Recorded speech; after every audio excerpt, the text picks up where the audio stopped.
Assalamualaikum warahmatullahi wabarakatuh. Perkenalkan, nama saya Eka Nur Akila Zahra dari Prodi S1 Administrasi Rumah Sakit semester 3. Saya di sini ingin membuat video presentasi atau penjelasan tentang mata kuliah akuntansi biaya. Materi pertama yaitu peran akuntansi biaya dalam perencanaan, pengendalian, dan pengambilan keputusan akuntansi.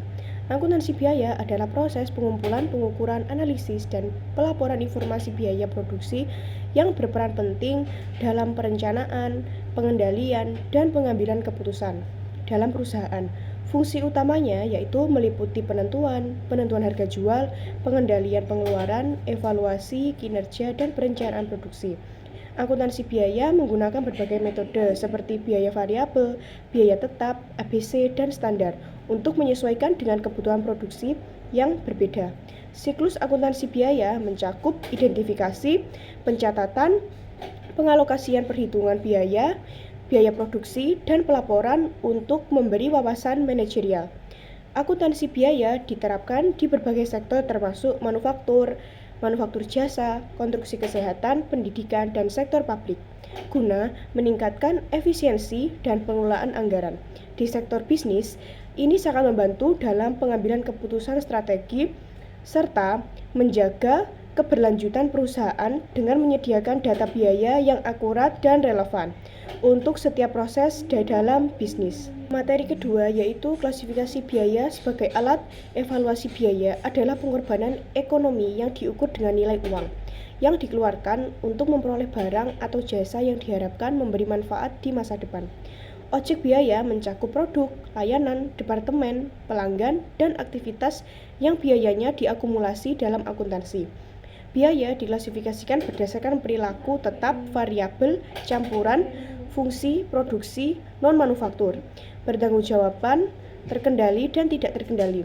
Dalam penelusuran langsung, tidak langsung, jenis biaya lainnya meliputi biaya peluang dan biaya hangus, serta investasi operasional dan pemeliharaan biaya satuan unit cost.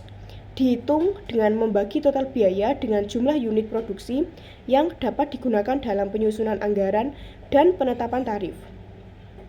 Terutama dalam pelayanan kesehatan, metode penghitungan biaya satuan mencakup metode tradisional dan metode ABC Activity Based Costing yang mengalokasikan biaya overhead berdasarkan aktivitas terkait.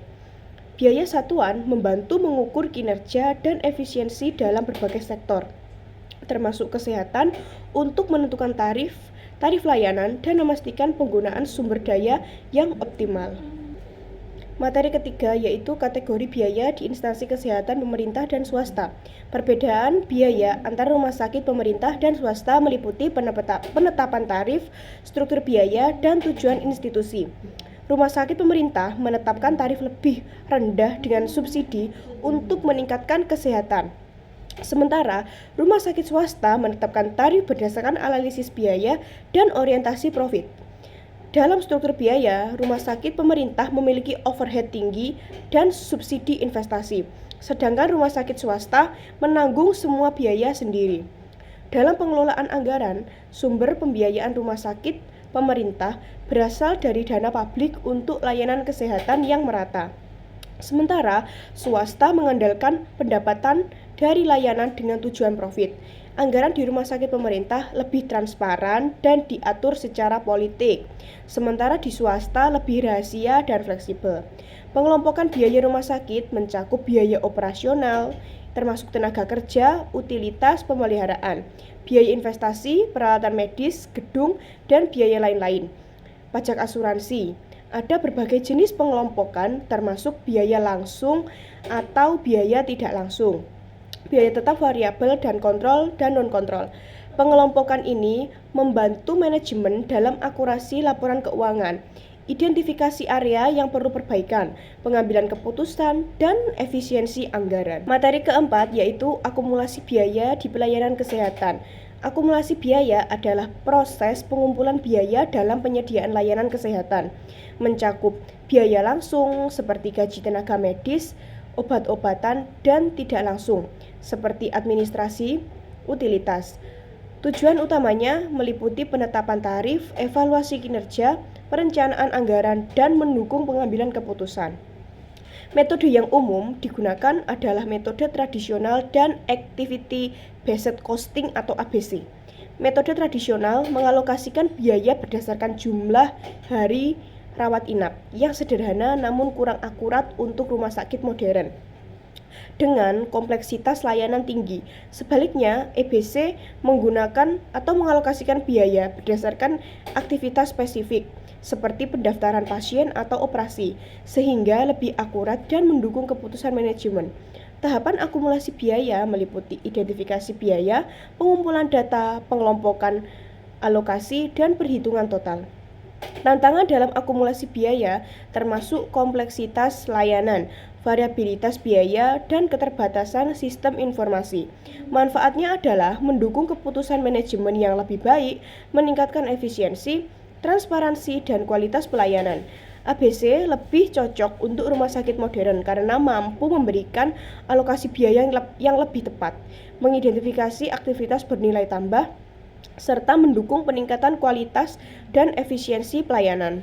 Materi terakhir yaitu panduan review jurnal. Jurnal ilmiah adalah publikasi berkala yang menjanjikan artikel ilmiah dari peneliti atau akademisi, baik dalam bentuk cetak maupun online. Tujuan utamanya adalah mempublikasikan hasil penelitian yang original dan valid, memajukan ilmu pengetahuan, meningkatkan kualitas penelitian, serta membangun komunitas ilmiah. Jurnal ilmiah bermanfaat bagi peneliti untuk publikasi dan pengakuan bagi akademisi sebagai sumber informasi, bagi mahasiswa sebagai referensi, dan bagi masyarakat sebagai sumber informasi ilmiah. Resume jurnal adalah ringkasan atau sebuah artikel ilmiah, bertujuan memudahkan pemahaman isi jurnal tanpa harus membacanya secara keseluruhan. Format resume jurnal mencakup judul jurnal, nama peneliti, latar belakang penelitian, tujuan penelitian, metode penelitian, temuan utama, dan kesimpulan.